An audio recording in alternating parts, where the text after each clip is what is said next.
বেশি বেশি করে আল্লাহ জিকির করো এবং সকাল সন্ধ্যায় তোমরা তাহলে তসবিহ পাঠ করো। বলেন সুবহানাল্লাহ। ইয়া আইয়ুহাল্লাযীনা আমানু যকুরুল্লাহা যিকরান কাসীরা। হে মুমিনগণ, তোমরা বেশি বেশি আল্লাহর জিকির করো। মাসুম ভাই সোনাগান্ধা দরবারে রয়েছে।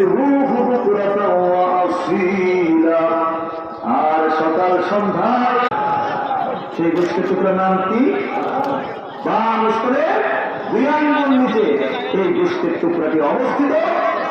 মানুষ যখন একটা গুণা করে সাথে সাথে সেই গোষ্ঠীর টুকরার উপরে একটা কালো কাজ করে, আরেকটা যখন গোনা করে আরেকটা কালো কাজ করে, এইভাবে গোনা করতে করতে করতে করতে সমস্তটা গোষ্ঠীর টুকরা কালো হয়ে যায়।